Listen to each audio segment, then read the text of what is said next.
여러분 안녕하십니까? MBN 주말 뉴스와이드 시작합니다. 설 명절 연휴 첫날을 맞았습니다.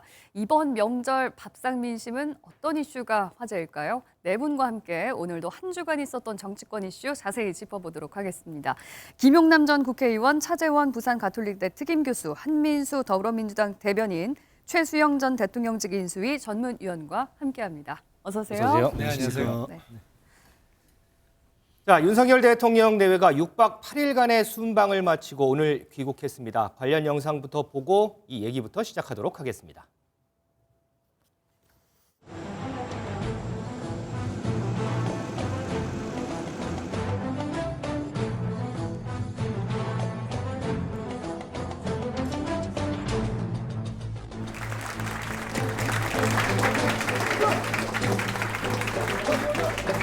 UAE의 적은 가장 위협적인 국가는 이란이고 우리의 적은 북한입니다.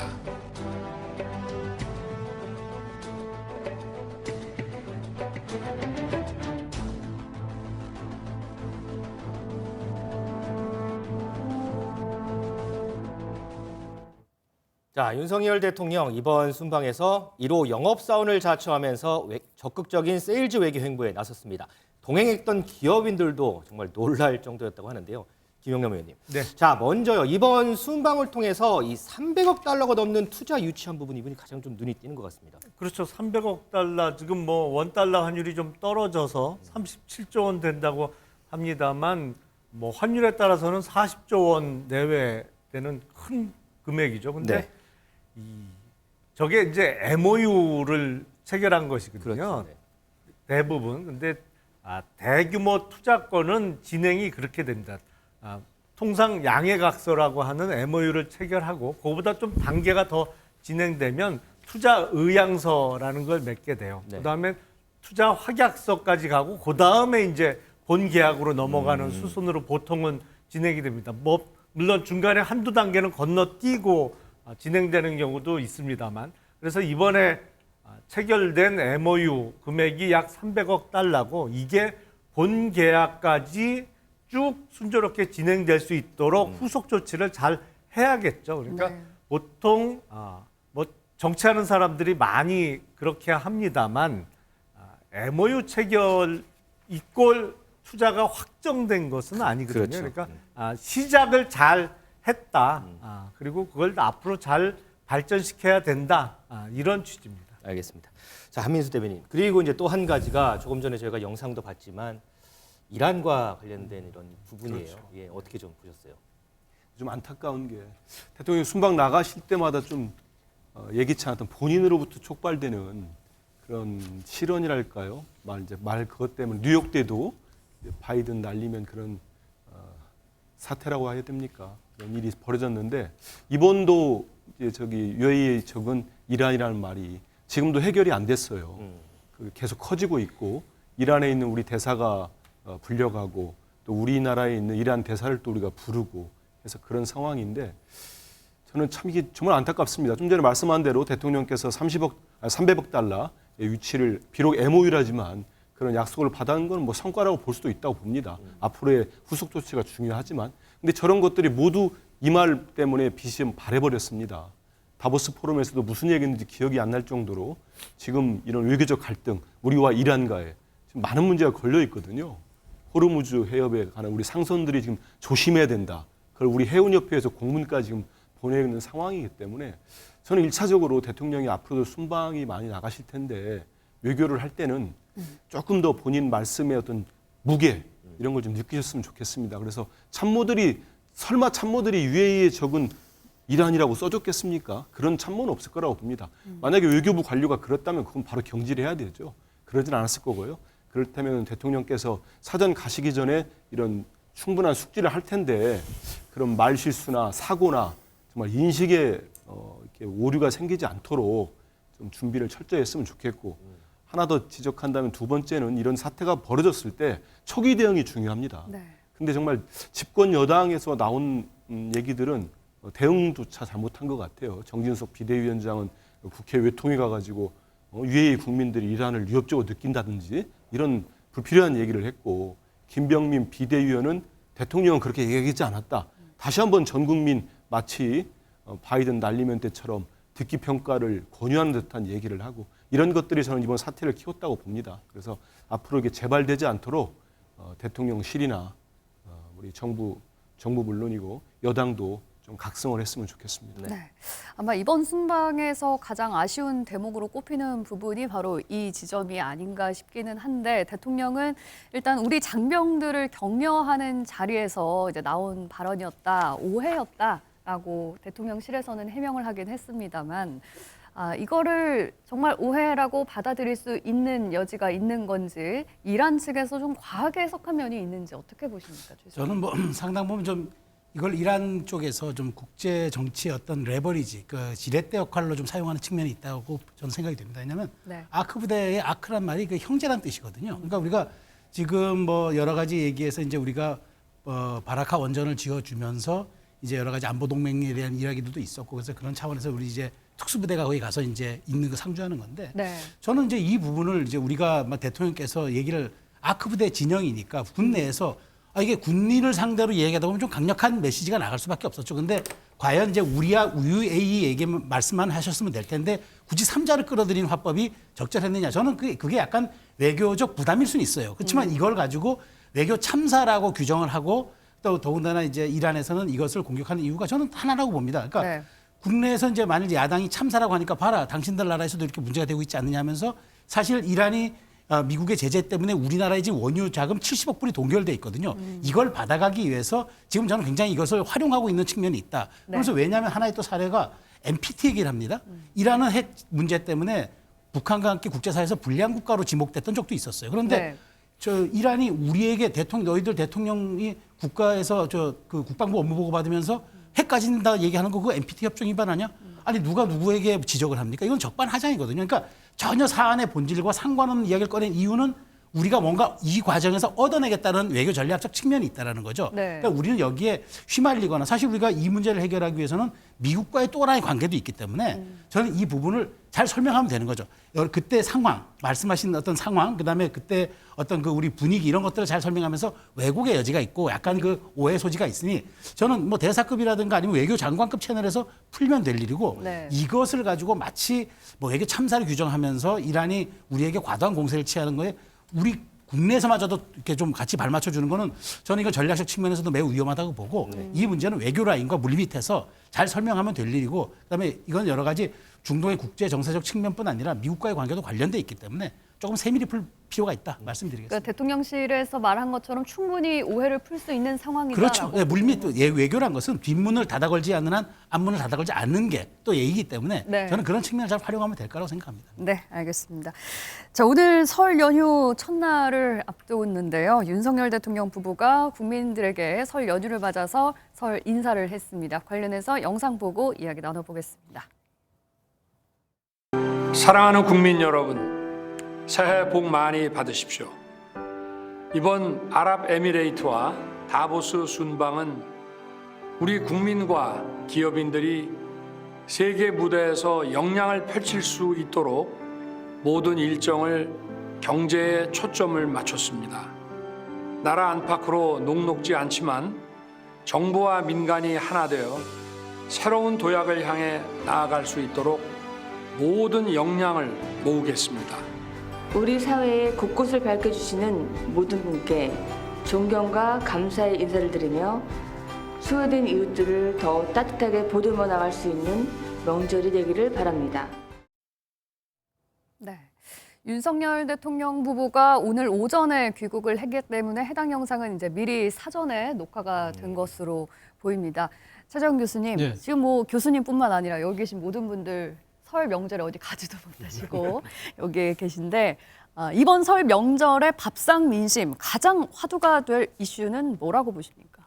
글쎄요, 아무래도 뭐 정치 이야기겠죠. 뭐 설날이 지금 밥상머리 민심 자체가 상세하니까 이게 명절 이후의 민심을 좌지우지하는 상당히 중요한 그 하나 요소잖아요. 네. 그렇다고 한다면 우리가 앞서 이야기했던 대통령의 이번 순방 뭐 이야기들 그리고 또 국민의힘 전당대회를 둘러싼 또 여러 가지 이야기들 네. 그리고 또 민주당의 이재명 대표를 둘러싼 여러 가지 사법 리스크 이런 부분들이 많이 저는 뭐 도마에 오르지 않을까 하는 생각이 드는데 저는 사실 뭐 앞서 우리가 방금 지금 대통령 부부의 그 지금 설날 메시지를 봤습니다만 저는 아무튼 이번 그러니까 명절이 끝나고 난 뒤에 대통령께서 좀 이거 통합과 협치에 좀 더 많은 이 좀 신경을 써줬으면 하는 바람입니다.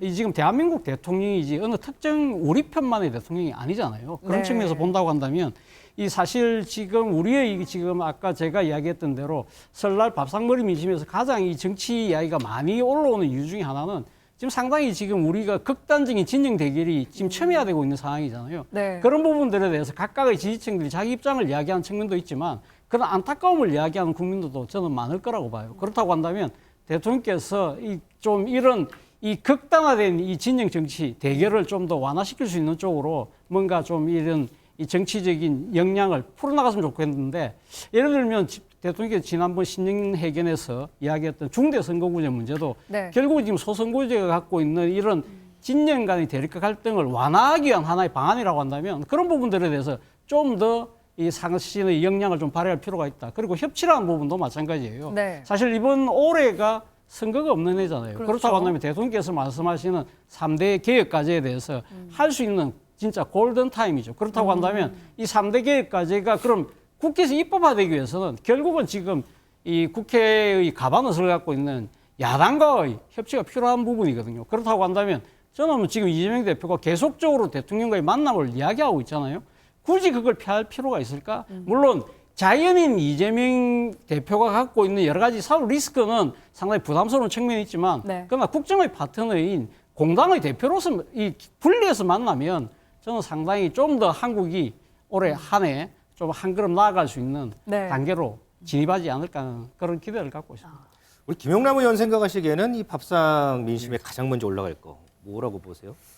통상은 사실은 경제 문제가 제일 관심이 많죠. 그렇죠. 뭐 우리나라 국민들께서 다른 나라에 비해서는 정치에 고 관심층이 많아요. 그건 사실인데 통상은 먹고 사는 문제가 제일 밥상머리에 화두가 될 수밖에 없습니다. 근데 다행스럽게도 최근에 조금 채권 시장이나 이런 데가 안정화가 됐어요. 지난 연말만 해도 회사채 같은 금리가 어마어마하게 뛰고 뭐 그 전에 사실상 지방채라고 볼 수 있는 레고랜드 그게 이제 지급이 안 된 그 문제도 있었습니다만 아주 최근에는 이게 조금 안정화가 됐거든요. 그래서 급한 불은 일단 끈 거 아닌가 싶어요. 물론 올 한 해 내내 조심조심 해야 됩니다. 왜냐하면 지난 정부에서 돈을 많이 풀었잖아요. 이게 돈이 풀릴 때는 당장은 다 좋아요. 그러니까 마치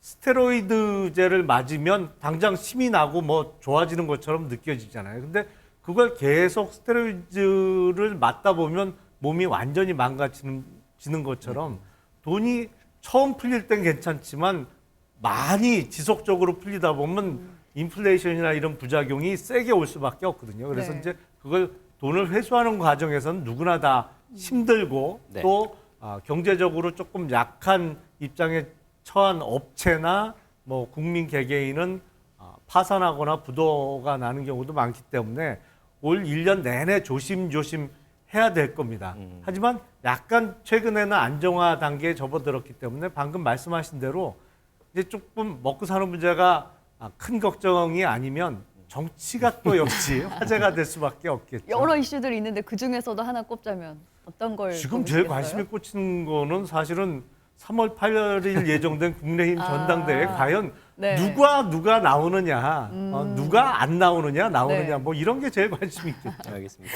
네. 자, 이번 설 명절 우리 시청자 여러분들은 가족끼리 저녁에 모여서 과연 어떤 얘기를 가장 많이 하실지 궁금합니다. 방금 김용남 전 의원도 얘기했지만 이번 한 주에 이 언론에서 가장 많이 이름이 언급된 사람 아마 나경원 전 의원이 아닐까 싶은데요. 관련 영상 보고 관련해서 얘기 나눠보도록 하겠습니다. 며칠간 좀 저의 지난 정치 여정에 관해서 좀 생각해보고 뒤돌아보고 있습니다. 생각을 곧 정리해서 말씀드리도록 하겠습니다. 대표님 그렇게 결심이 거의 섰다고 그저께 말씀해 주셨는데 혹시 좀 유효한지 여쭙습니다. 곧 생각을 정리해서 말씀드리겠습니다. 대표님 네. 오늘 대통령한테 사과를 한다 이런 보도가 나왔는데 여기에 대한 입장 있으실까요? 수고 많이 하시고요. 고생 많이 하십니다. 곧 생각을 정리해서 말씀드리겠습니다. 대통령님께의 본의가 아니었다라고 말한 부분은 저의 불찰이었고 이 부분에 대해서는 사과드립니다. 우리 사랑하는 당원 동지 여러분들께서 걱정하시는 것에 대해서는 송구함을 다시 한번 표시합니다. 자, 최수영 의원님, 요 질문부터 하나 드릴게요. 나름 이른바 이제 본심 발언에 관해서 뭐 여러 가지가 있었는데 결국에는 윤석열 대통령 귀국 하루 전에 나경원 의원이 이제 사과를 했습니다. 네. 이 사과에는 어떤 의미가 담겨 있을까요?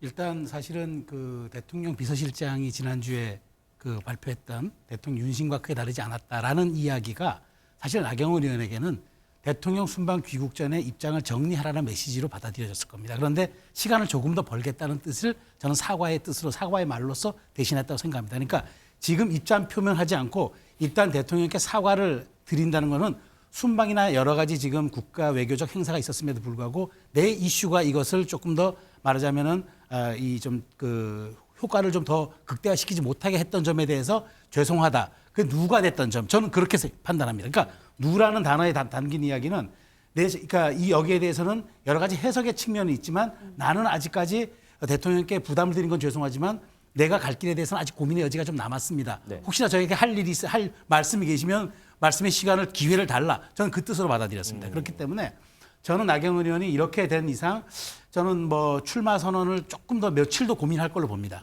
그래서 설 연휴 직후 정도가 저는 이 저 타이밍을 놓고 보는데 왜냐하면 설 민심에 세 가지 기류가 있습니다. 첫 번째가 뭐냐면 설 민심이 끝난 다음에 자신의 생각을 확실하게 더 하는 것을 강화하는 효과가 있다. 강화 효과라고 합니다. 두 번째가 뭐냐면 전환 효과라 그러는데 자신의 생각을 바꾸는 걸 전환 효과가 있다고 얘기합니다.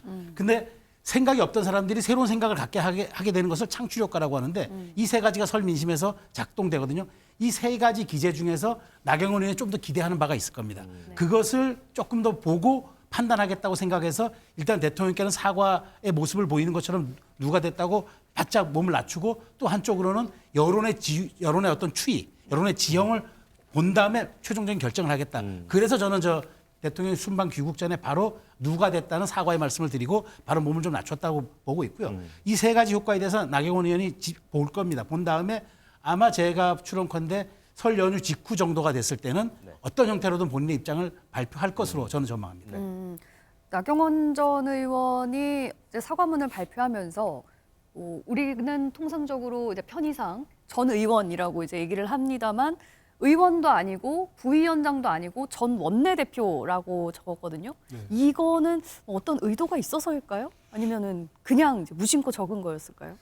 글쎄 본인이 이제 전 원내대표로서 활동도 많이 했었죠. 저도 그때 이제 국회에 있으면서 같이 했는데 글쎄 거기에 어떤 의미를 담았는지는 잘 모르겠습니다. 근데 나경원 의원 오늘 막 저는 그 화면을 보면서 바로 직전에 이제 어제 사과문을 발표를 하잖아요. 네. 근데 그 전날이었을 거예요. 또 기자들이 언제나 지금 뭐 자택 집 주변에 있는 것 같은데 거기에서는 이제 어느 한 언론사가 특종 보도라고 해서 바로 20일쯤에 사과문 낼 거다 대통령께. 근데 그걸 또 부인을 했어요.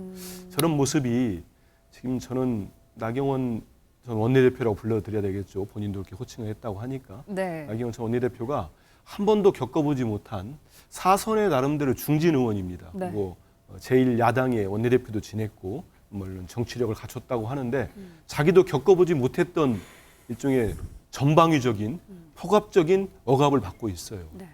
제가 봐도 저런 적까지 있었나 싶습니다. 본인이 사의를 표명하면은 해임을 시켜버립니다. 해임은 말 그대로 주홍 글씨를 저는 낙인을 찍었다고 봐요. 왜냐하면 그 근처에 가지 마라. 나경원은 이미 이제 친윤은 아니다. 그다음 그 친윤의 이른바 윤핵관의 핵심이라고 하는 장제원 의원은 반윤의 우두머리다. 이렇게까지 호칭을 했습니다. 그리고 난 다음에는 지금 그 본인이 이제 대통령 진위가 아닐 거다. 본인의 해임에 대해서 하니까 뭐 김대기 비서실장 물론이고 저는 초선 의원들 50명이 연판장 돌린 거는 앞으로도 우리 정당 민주주의 사회에 부끄러운 한 장면이 될 거라고 봅니다. 그거는 상당히 대통령이 저렇게까지 당무 개입하지 않겠다고 해놓고 여당 내 당무 이렇게 전당대회에 깊숙이 의중을 비추시는 것처럼 그 모든 것들이 국민의힘을 떠나서 대한민국 정당사에도 아주 오점으로 남을 것 같은데요. 이렇게까지 들어오니까 지금 나경원 전 대표가 계속 실기를 하는 것 같아요. 저는 지난 10일 날인가요? 그 부위원장 사의 표명할 때 네. 그때 아마 이제 그 출마 선언을 했다면은 그 이후에 이렇게까지 진행은 안 됐을 거라고 봅니다. 그래서 당위적으로 만약에 저한테도 물어본다면은 큰 정치를 하기 위한 대중 정치라면 지금이라도 결단이 필요하다고 하는데 그 결단이라면 나가는 출마 거. 쪽이겠죠. 네. 근데 현실적으로는 저는 어제 사과문 발표하고 이런 모습들 보면은 이미 많이 기세도 꺾였고 네.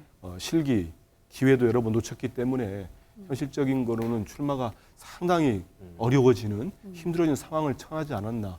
외통수도 아주 심한 외통수에 걸린 것 같습니다. 오히려 제가 네. 짐작을 해보면 이제 나경원 전 의원이 사과문을 발표하면서 본인의 직책을 전 원내대표로 적었잖아요. 네. 네. 이게 출마 의사를 내비친 거라고 저는 생각이 됩니다. 아, 왜냐하면 정치적으로 보통 전당대회 당대표로 출마하는 것은 물론 당내 선거기는 합니다만 정당에 있어서 물론 당대표가 제일 어떤 면에서는 높은 자리라고 큰 자리라고 볼 수 있죠. 그러면 2인자가 누구냐? 원내대표거든요. 네. 물론 원내대표는 현역 국회의원들만 모여서 뽑습니다. 네. 이제 당대표야 당원들과 그 전에 룰 바뀌기 전에는 뭐 국민들까지 참여해서 뽑았습니다만 본인의 직책을 굳이 전 원내대표라고 적은 거는 내가 원내대표도 지냈고 이제 내가 당대표 출마하는 게 전혀 이상한 일이 아니다. 네. 라는 것을 좀 내비치기 위해서 뭐 가장 최근까지 갖고 있었던 저출산 고령화위원회 부위원장이라든지 전 국회의원 직책이 아닌 전 원내대표 명의로 사과문을 낸 것이 아닌가 싶어요. 그런데 뭐 아직까지 그 출마 여부에 대해서는 공식 입장을 밝히지는 않고 있습니다만 뭐 여전히 고심 중이라고 해석을 해야 되겠죠. 그런데 최근에 나온 여론조사 지지율 상으로는 계속 나경원 전 의원이 조금씩 밀리다가 이제는 3위로까지 밀리는 네. 것으로 나타났거든요. 네.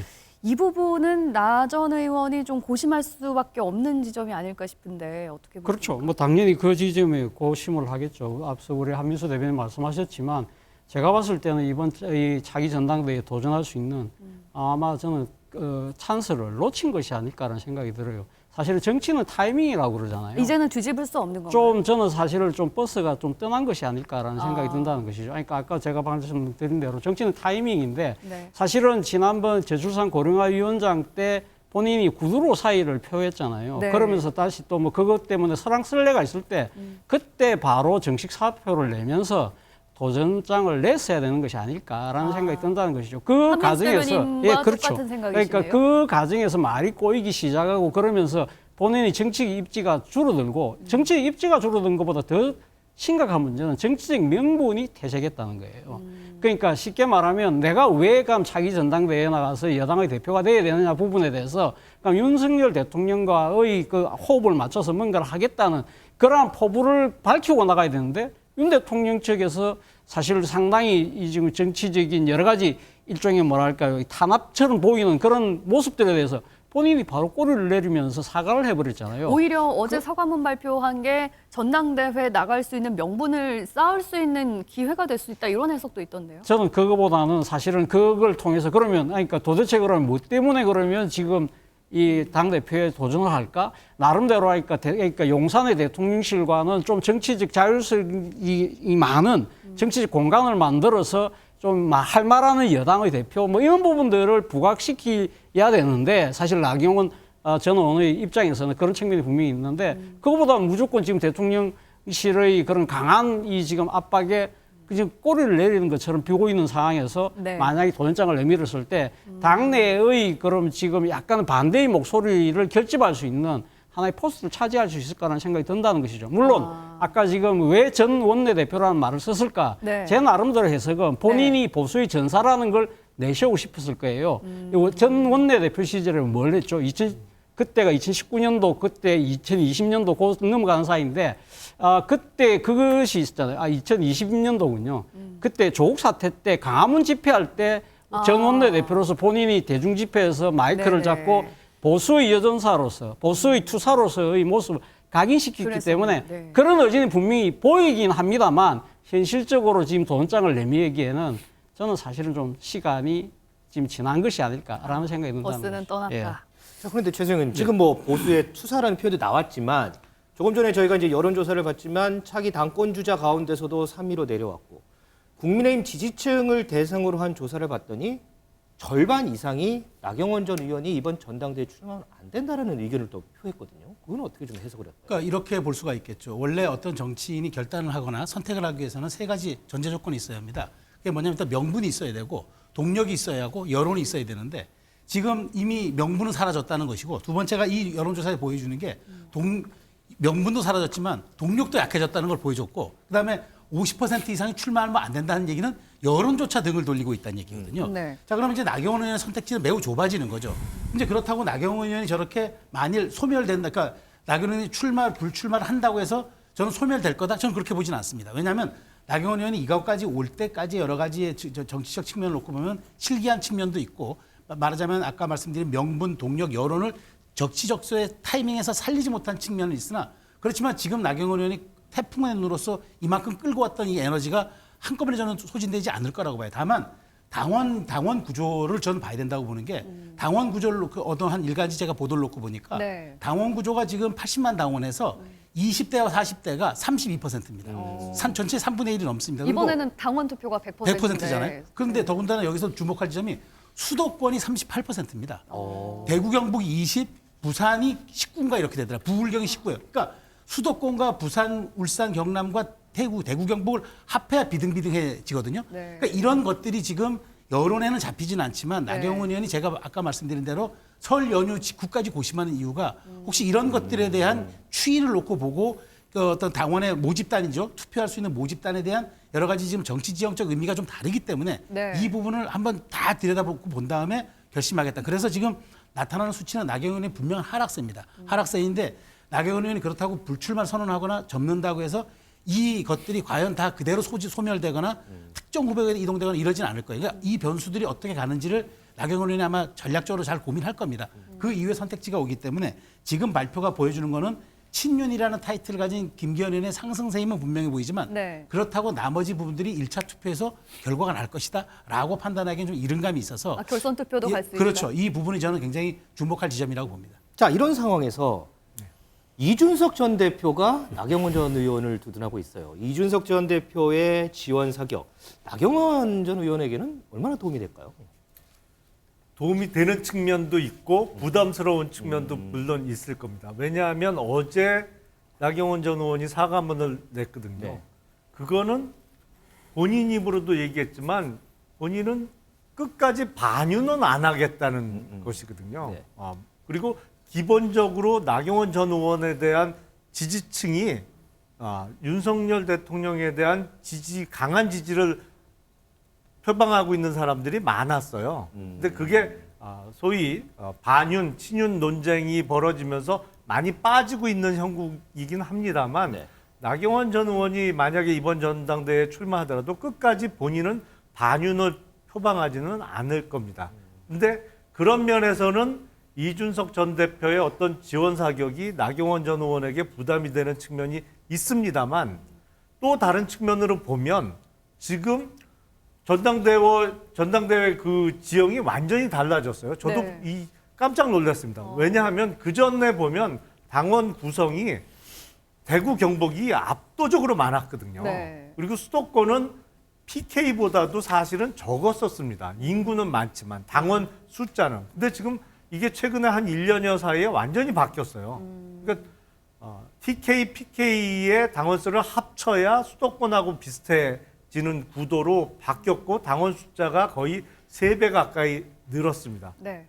이 수도권에 이렇게 당원 숫자가 많아지고 그중에서도 20대부터 40대의 당원이 많아진 거는 사실은 이준석 전 대표의 효과가 상당 부분 끼어 있다고 볼 수밖에 없거든요. 그러니까 당원들을 상대로 이준석 전 대표의 어떤 지지 내지는 응원의 메시지가 나경원 전 대표가 실제로 출마를 강행했을 때 표에 분명히 플러스가 되는 효과가 있을 거예요. 그러니까 그런 측면 또 본인은 극구 사양하는 반윤의 이미지가 약간 더해지는 측면, 뭐 플러스와 마이너스 효과를 계산해 보면 어느 쪽이 더 많을지는 정확하게 계산하기는 어렵습니다만 이준석 대표 그리고 유승민 전 의원과 어떤 면에서는 또 나경원 전 의원이 약간 입장이 비슷해지는 지금 전혀 예상치 못했던 이 상황과도 관련이 있어 보입니다. 그러면 이 상황에서 이렇게 목소리를 높이는 이준석 전 대표의 포석은 뭘까요?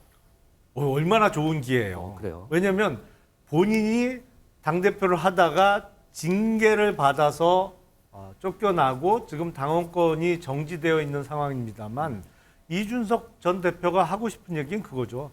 나도 억울하게 박해받고 쫓겨났다. 이 이야기를 할 수 있는 좋은 일종의 판이 깔린 거잖아요. 그러니까 이준석 전 대표가 이 기회를 놓칠 리가 없죠.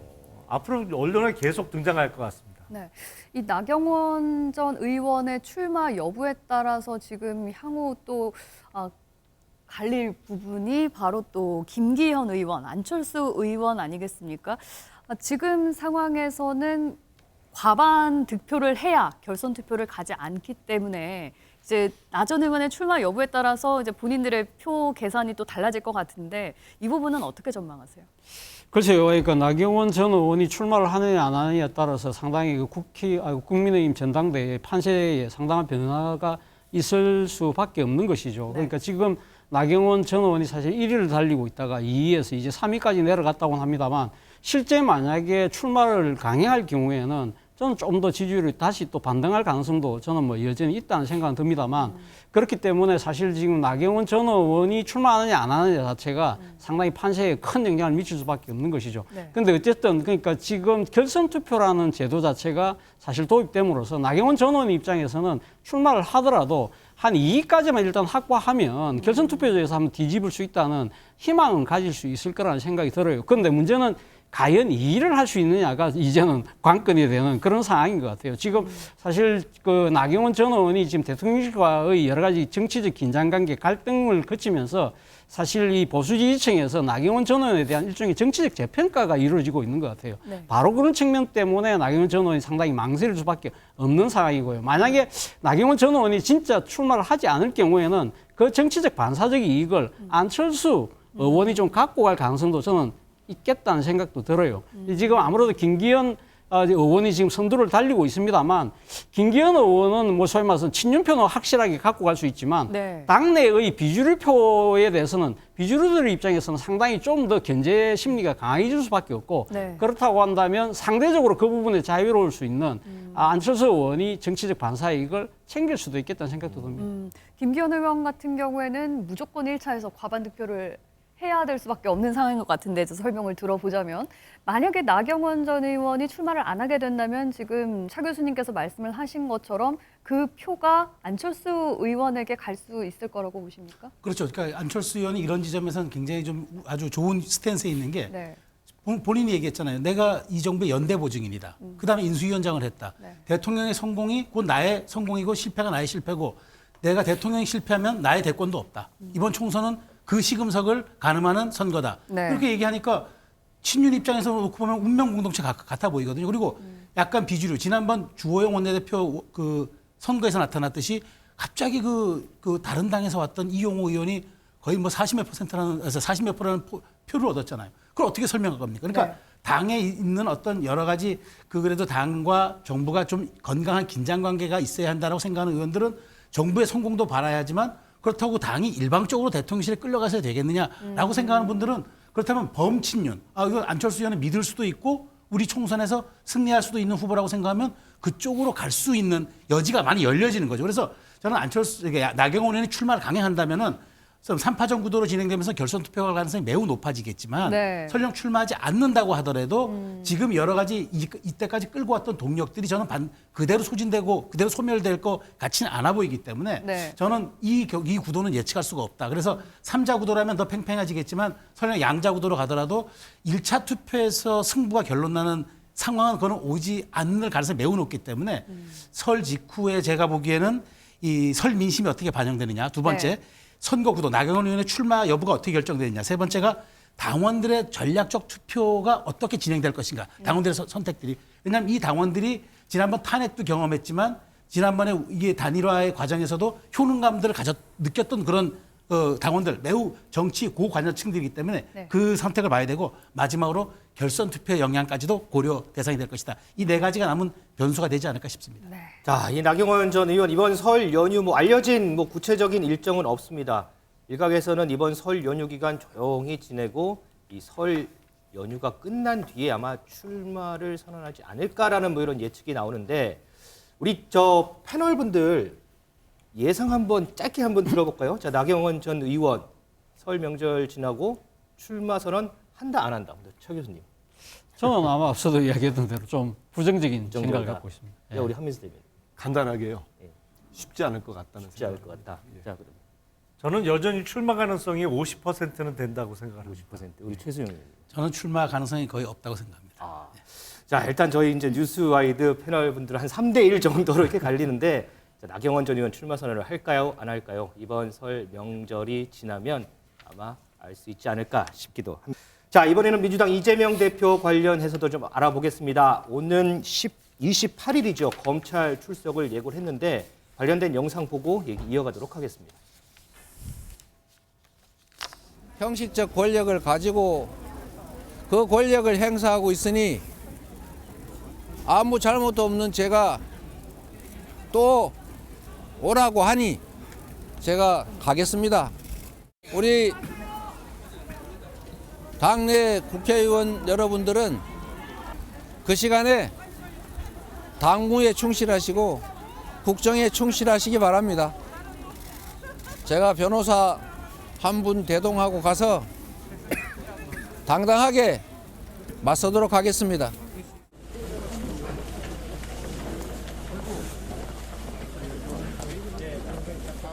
무인기 때문에 많은 분들이 걱정하시지만 오늘 일선 현장을 직접 둘러보고 나니까 여러분들 정말 열심히 복무하고 계시고 아주 신속하게 무인기 식별해내고 또 즉각 보고해서 충분히 여러분들은 잘 대응했다라고 생각합니다. 이재명! 네, 여러분. 네. 반갑습니다. 검찰이 통상의 지역 토착비리 범죄 수사 절차에 따라서 공정하게 수사하고 있다고 생각합니다. 그런데 그 사건들이 그렇게 여러 곳으로 나누어져서 수사하게 된 것은 지난 정부에서 결정된 것이고 그 당시에 그 배경에 대해서 여러 가지 비판도 있었던 것으로 알고 있습니다. 무엇보다 범죄 혐의 개수가 많은 게 검찰 탓은 아니지 않습니까? 자, 한민수 대변인. 설 연휴 지나고 오는 28일 검찰 출석을 하겠다 이렇게 예고를 했습니다. 그런데 이번에는 변호사 한 명만 대동하고 당당하게 가겠다고 했습니다. 지난 검찰 출석하고 가장 다른 부분이 이 부분인 것 같은데 왜 변호사 한 명만 대동하고 가겠다라고 이제 선언을 한 거죠? 일단 그 지난번 성남지청 말씀하시는 그때는 이제 비공개 회의 때 대표가 저도 그 회의에 있었으니까요. 몇 차례 얘기를 했습니다. 본인이 내가 죄가 없으니 떳떳하게 일단은 출두를 하겠다. 그때 성남지청 때 하니까 처음에는 많은 최고위원들이 말렸어요. 왜 검찰의 일방적인 소환 요구에 제1야당 대표는 그렇게 가는 게 아닙니다. 말렸는데 그래서 대표가 이제 거기에서 발표를 안 하고 있다가 그날 오후에 최고위원들 없는 다른 회의를 거치고 난 다음에 바로 전격적으로 발표를 했지요. 네. 성남지청 수사에 응하겠다. 이른바 성남 시민구단 사건이었죠. 그때 그러면서 이제 비공개회의 때도 나 혼자 갈 테니까 아무도 오지 마시라고 했는데 뭐 많은 지도부는 물론이고 의원들이 갔죠. 그렇죠. 가 있었고 그러다 보니까 이번에는 그 망원시장이 원래 잡혔던 일정입니다. 그 일정 자체가 망원시장이 그 원래 여야 대표들 모두 설 명절 전에는 전통시장 가잖아요. 상인들도 만나고 물가 문제도 이렇게 청취도 하려고 애로사항들 가는데 망원시장이 우리 정청래 수석 최고위원 지역구였어요. 그렇죠. 예. 일정은 오래전에 잡혔고 근데 정치호구가 아까 저기 대표 말씀하시는 아무도 오지 마시고 저는 당당하게 변호인 한 명만 대동하겠습니다 하니까 깜짝 놀란 거예요. 그러다 보니까 현장에 있던 기자들이 대표는 떠나고 난 다음에 정청래 최고위원한테 이거 어떻게 된 겁니까? 그러니까 나도 지금 막 들었는데요. 회의 좀 해보겠습니다. 우리 지도부가. 정말 대표 변호인과 두 분만 가게 할 건지 혼자 가게 할 건지 그 정도로 저건 이제 대표가 결단을 한 거죠. 왜냐하면 또 회의에 붙이면은 많은 만류가 있을 거고 또 가겠다고 하니까 이거는 대표가 저렇게 말씀하셨기 때문에 저는 뭐 존중할 필요도 있고 그런 생각이 듭니다. 저 자체는 검찰이 그 성남 FC 건도 그랬고 이번에 이제 대장동도 그랬고 저는 지금도 이해가 잘 안 됩니다. 왜 저렇게까지 일반인들도 그렇게 소환을 안 하는데 너무 이렇게 일방적으로 상당히 절차를 무시하고 상당히 망신을 주기 위해서 소환을 하는 거 아닌가. 이번 대장동 소환도 한번 보십시오. 그 변호인이 우리 쪽 변호인이라는 분이 당대표실도 있고 의원실도 있어요. 다 있는데 성남 시민구단 변호했던 변호인한테 연락을 한 겁니다. 이분한테 띡 전화를 하니까 이분이 당황하지 않았겠습니까? 그러고 난 다음에 전화를 받고 불과 1시간 반 만에 언론 보도가 시작되기 시작했어요. 저도 몰랐습니다. 당시까지 대변인이지만. 그 얘기는 검찰 관계자가 누군가가 또 언론에 흘렸겠죠. 저는 이런 모습들이 정상적이진 않다고 봐요. 제1야당 대표를 떠나서 누굴 소환하더라도 충분히 협의를 하면서 절차에 맞춰서 소환을 하고 그렇게 진행을 하면 되는데 오늘 금방 화면 보듯이 저는 왜 한동훈 법무장관이 이재명 대표 다음에 나와서 본인 얘기를 해야 됩니까?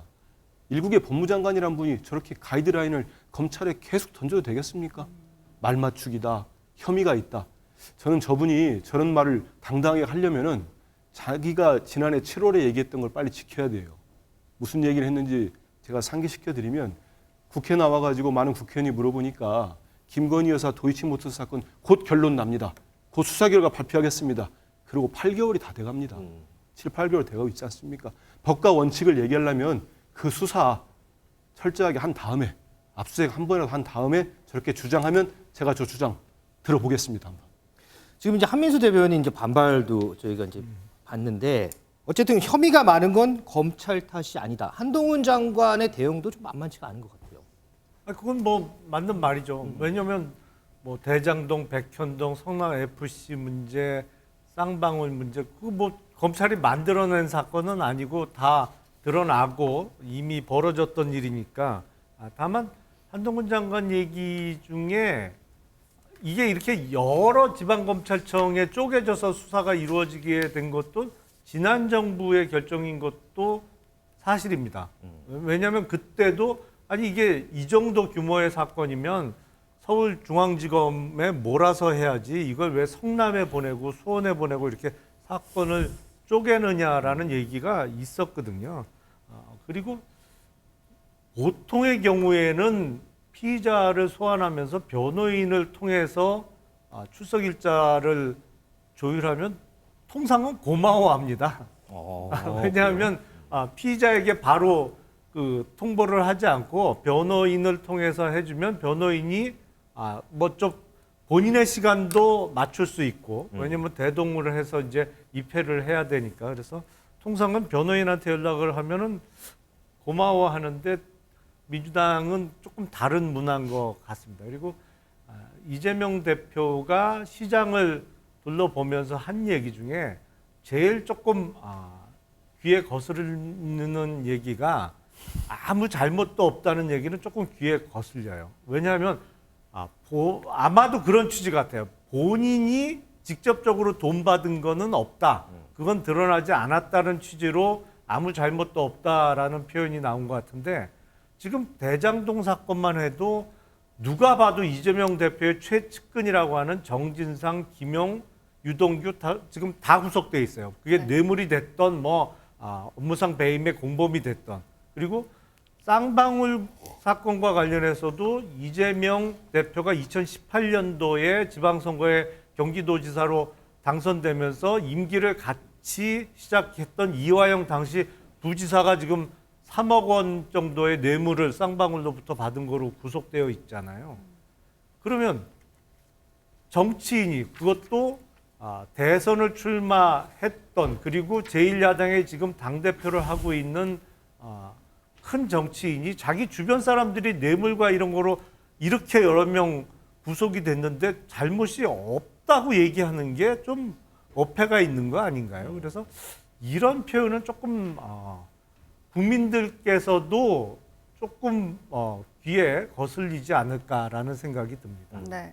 이렇게 이재명 대표가 지난번에는 성남 FC 의혹 그리고 이번에는 대장동 의혹으로 두 번째 검찰 소환을 받게 됐는데 민주당에서는 여러 반발들이 나오고 있습니다. 관련해서 영상 보고 얘기 나눠보겠습니다. 대표가 그나마 28일 날 변호인 1명 대동하고 혼자서 가시겠다고 하니까 저는 그건 굉장히 잘한 결정이다.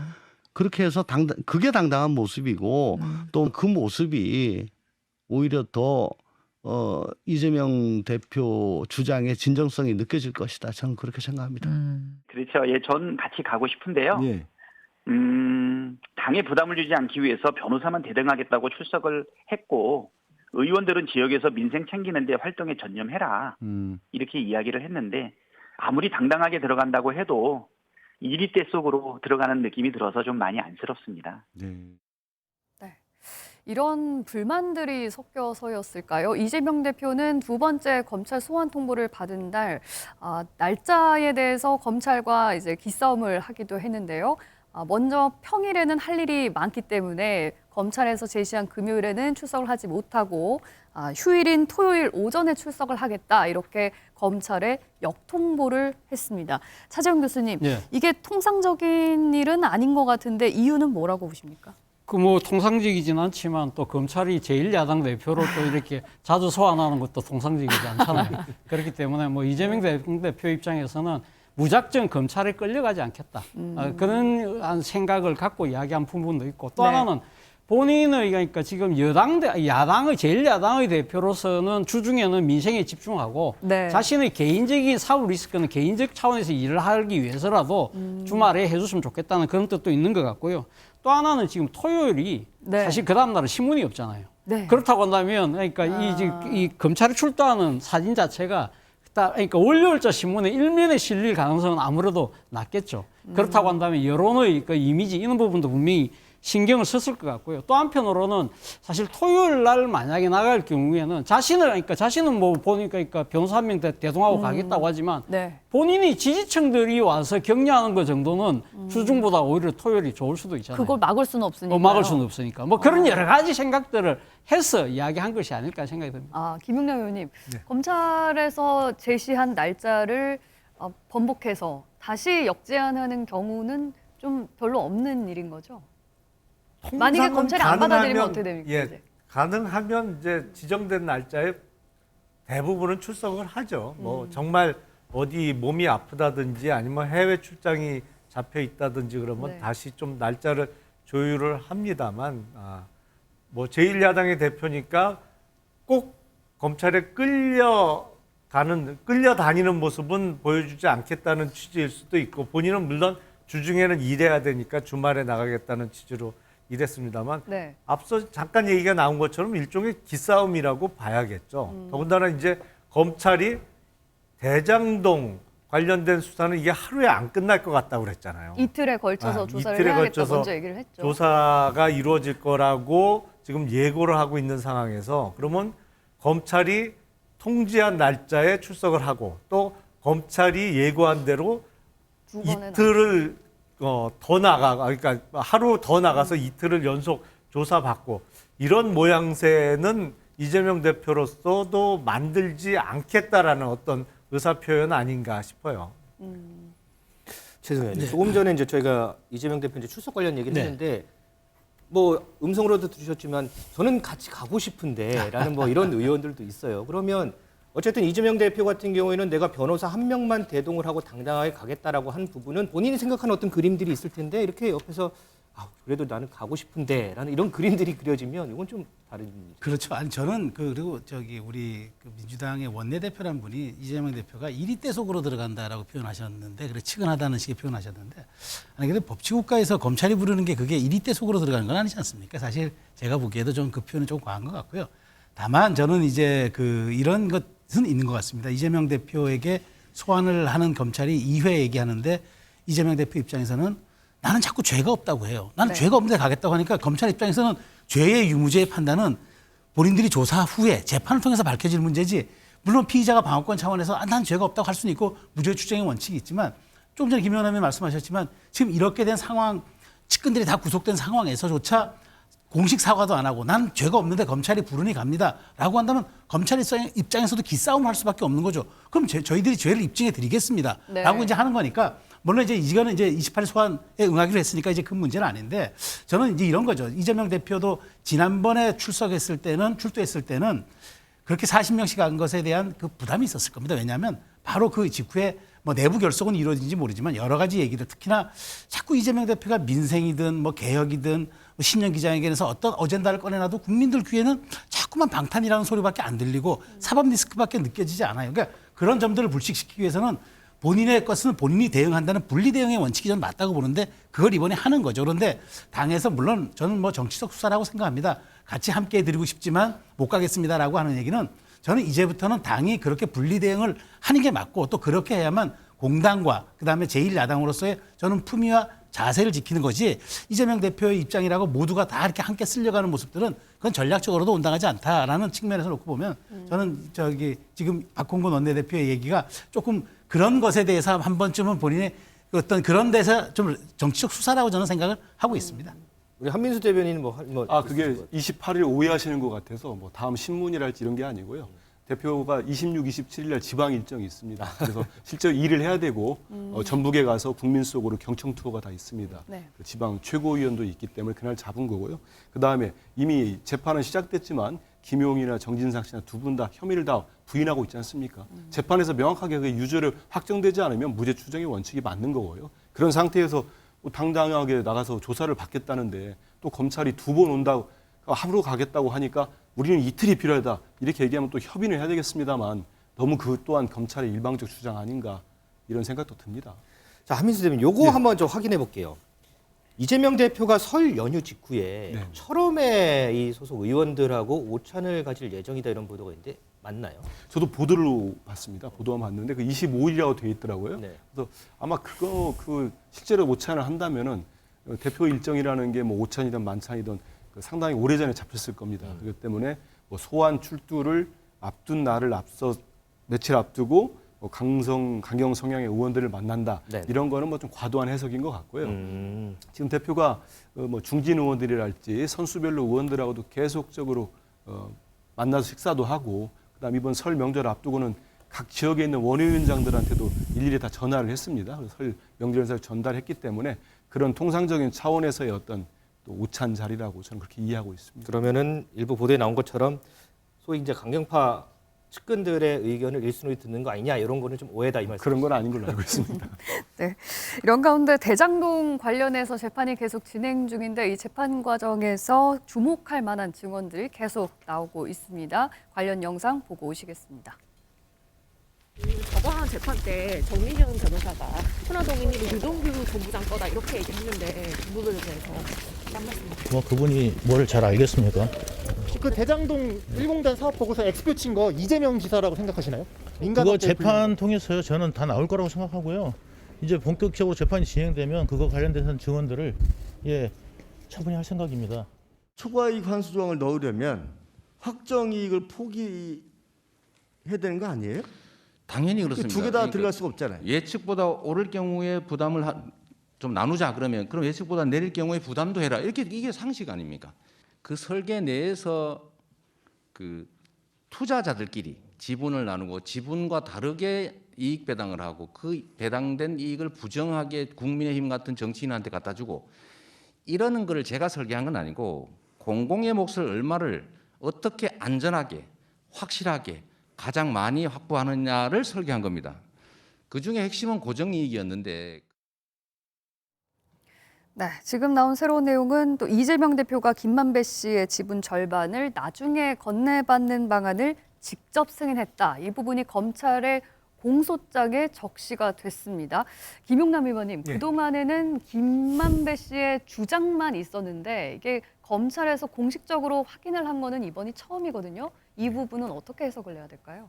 사실은 이제 검찰에서 기소를 하면 공소장 같은 것은 외부적으로 드러나는 문건이기 때문에 언론을 통해서나 바로바로 이제 그 핵심 취지는 알 수가 있었습니다. 근데 지난 그 문재인 정부 시절에 공보 지침이라는 걸 만들어서 공소장이 기소가 돼도 외부에 드러나지 않도록 이걸 공개하기가 상당히 어렵도록 만들어놨거든요. 그러니까 기소된 내용을 국민들께서 언론을 통해서 알 수 없는 구조가 지금 좀 이어지고 있습니다. 근데 이 공소장 내용이 뒤늦게 알려졌습니다만 이익을 그러니까 대장동 일당이라고 하는 민간업자들이 받을 이익의 절반 정도를 이제 성남시 쪽이 받기로 하고 이 사업 승인을 해줬다. 그리고 이재명 대표가 극구 주장하는 이게 확정된 이익을 공공환수하기로 했기 때문에 남는 이익은 민간업자가 가져가게 설계를 할 수밖에 없었다. 뭐 이런 취지잖아요. 근데 간단하게만 설명드리면 네. 이 성남 대장동은요. 박정희 대통령 시절에 서울의 남쪽 지역의 녹지를 보존하기 위한 소위 남단 녹지라고 하는데 그거를 묶어놓은 지역입니다. 그러니까 그린벨트 수준으로 강하게 보호를 수십 년 동안 하던 지역이에요. 대장동은 이걸 헐어서 아파트 짓게 해준 겁니다. 네. 아무리 사업 수단이 없어도 천문학적인 돈을 벌 수밖에 없는 사업이에요. 이거는 사업이 인가가 나는 순간에 천문학적 이익이 거의 확정되는 이익이었습니다.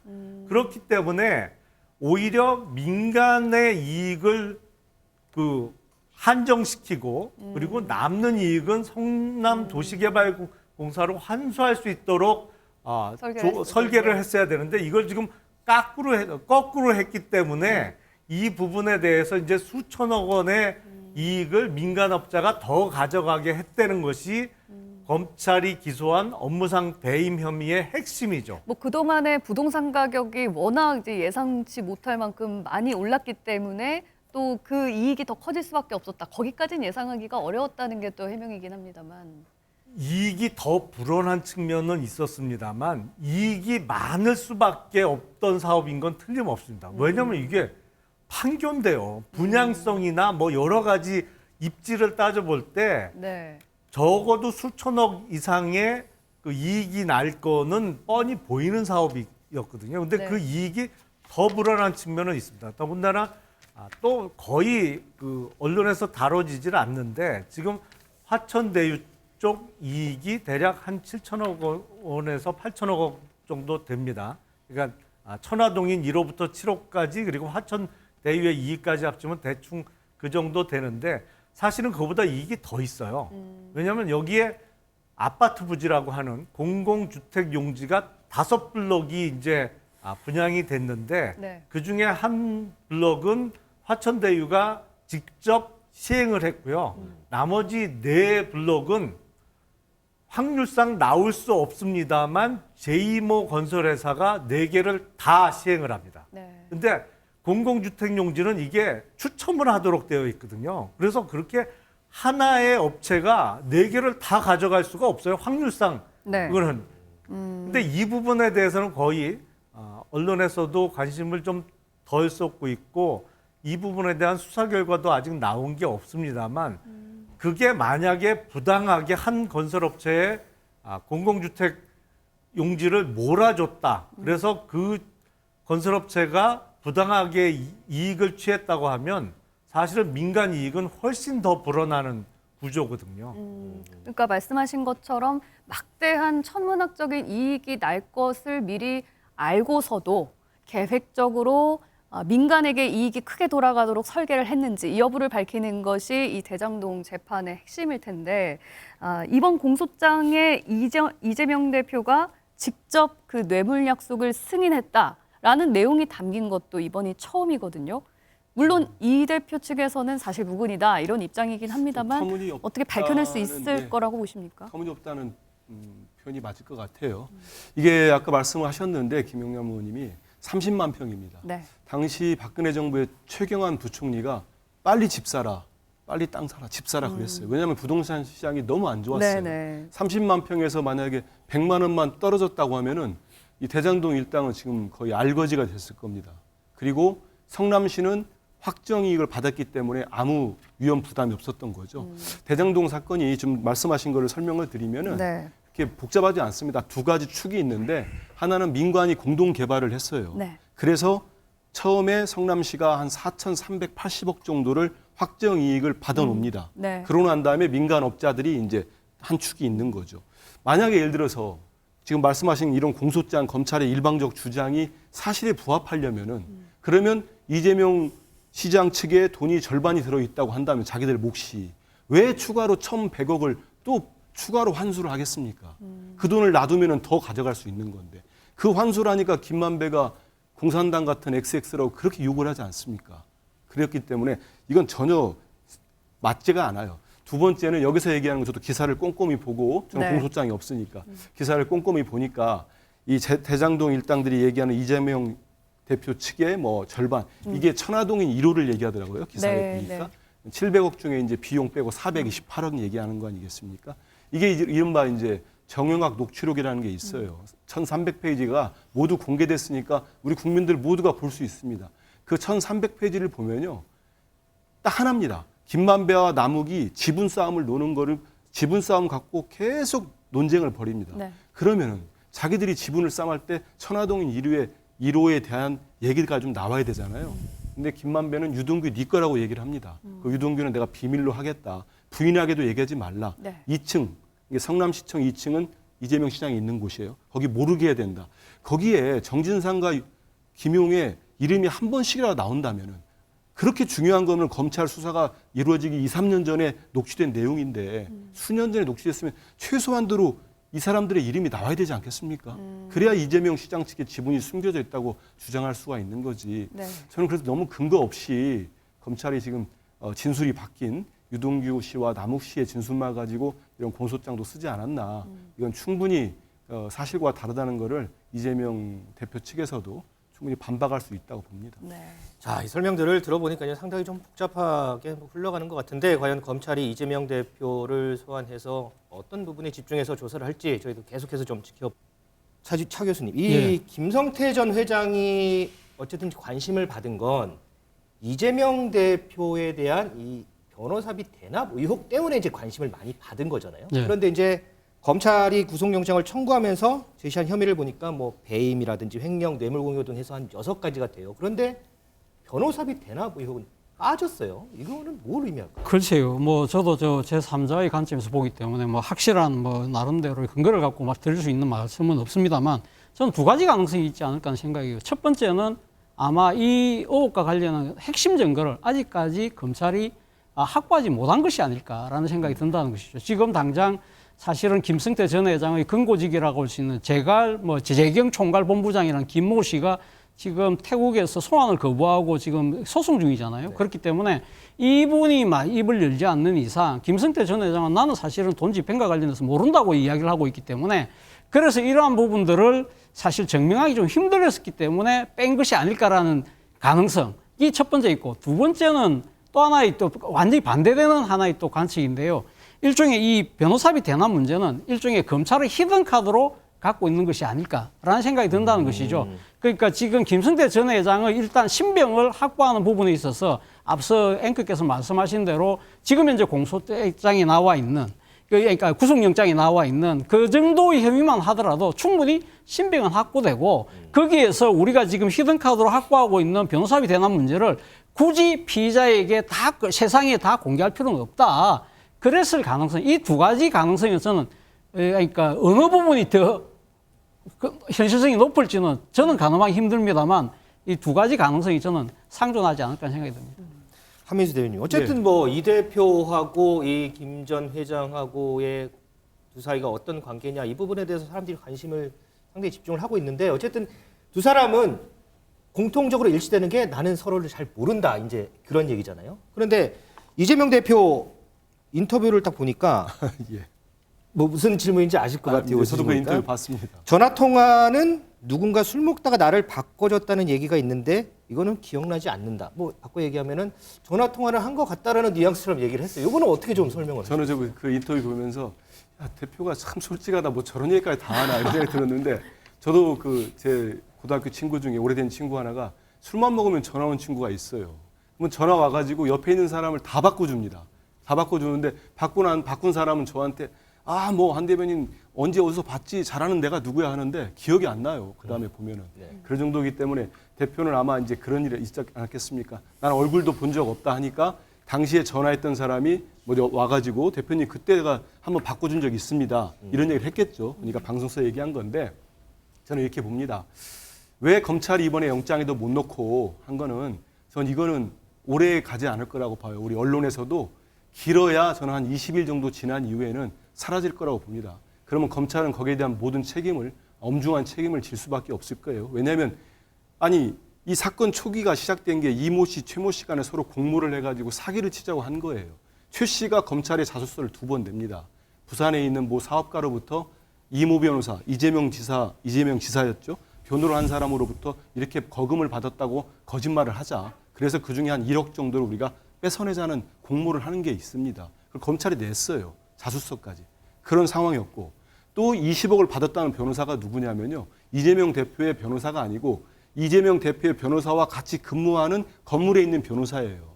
근데 그 20억이 쌍방울의 M&A 자금이었던 겁니다. 에스크로 자금이라고. 받아 넣었다가 M&A가 무산되면서 돌려줍니다. 이건 명확히 드러난 거예요.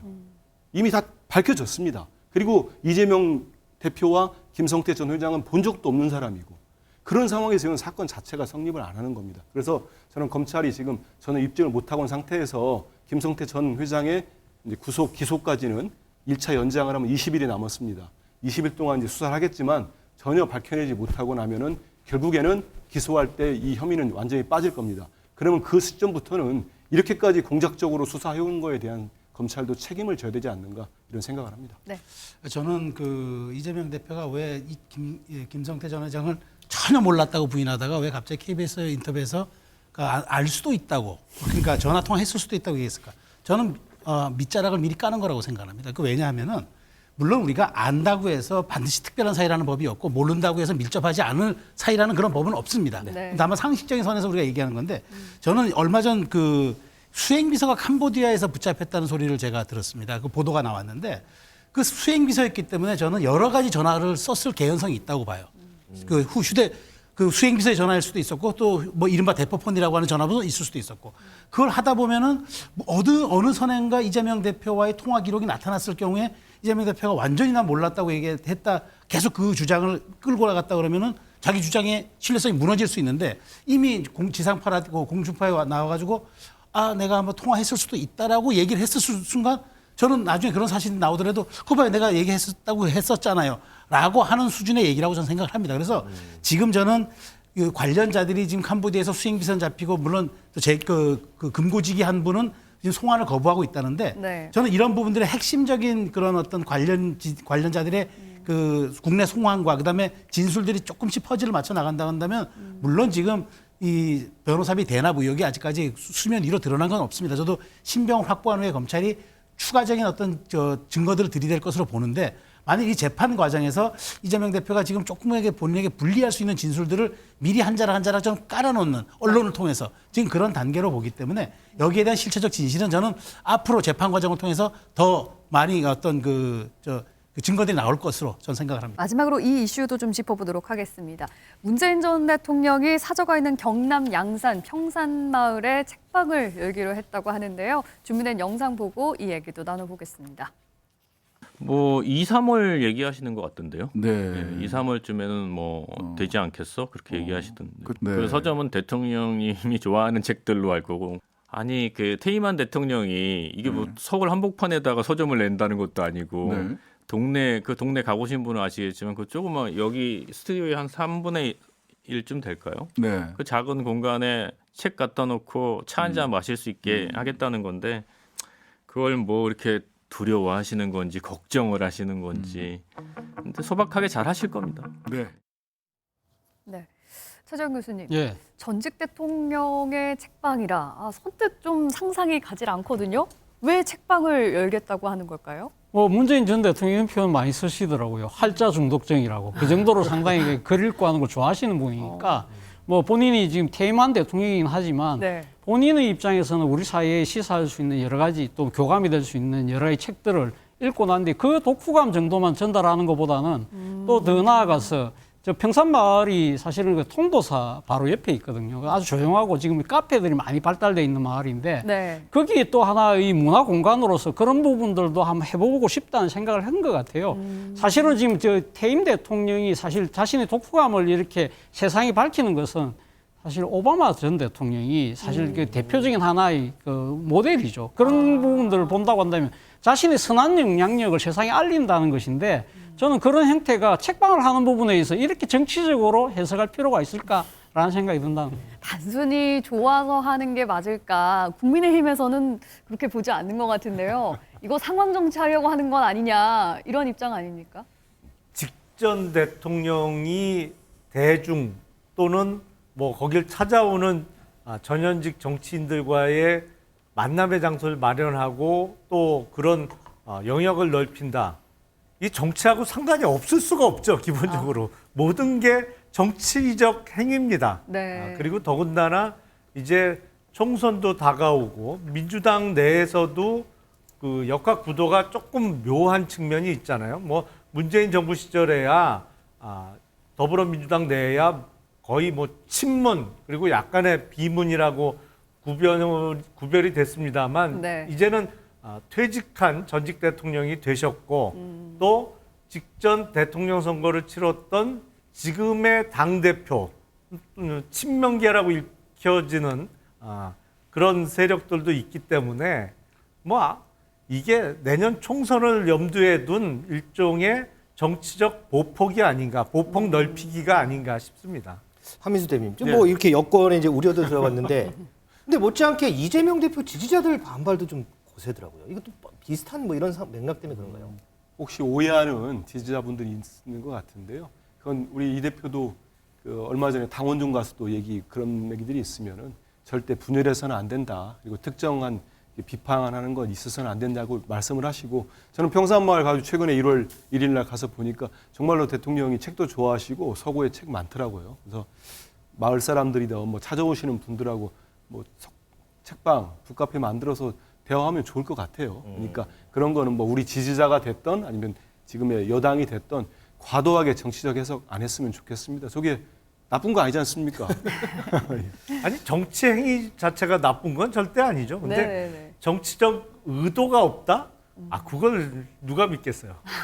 너무 과도하게 보시는 것 같은데. 그렇지 않게 한 말씀 드리면 네. 저기 문재인 대통령뿐만 아니라 그 문재인 대통령의 참모들이 사의제라고 만들었다고 그랬죠. 네. 그게 이제 모임을 만들었는데 그게 정약용 선생을 빗대서 한 거잖아요. 유배 갔을 때 생각, 용모, 행동, 언어 바르게 하라. 근데 저는 대통령의 그 부활과 사의제의 어떤 그 창립이 맞물려 가고 있다. 그러니까 이것이 아마 근데 당 내부에서는 여러 가지 또 하나의 또 균열 지점으로 우려할 수 있는 그런 사안들이 될 수 있기 때문에 폭발력이 있다. 저는 그렇게 생각을 합니다. 자, 이렇게 뭐 저희 패널들도 뭐 여러 가지 의견이 분분한데 과연 문재인 대통령이 꾸려가겠다고 하는 이 책방 과연 어떻게 좀 운영이 될지 저희도 좀 지켜보면서 그 관련된 얘기도 다시 한번 하도록 하겠습니다. 네. 자, 주말 뉴스와이드 여기서 마무리하겠습니다. 네, 새해 복 많이 받으시고요. 즐거운 설 명절 보내시기 바랍니다. 시청해주신 여러분 고맙습니다.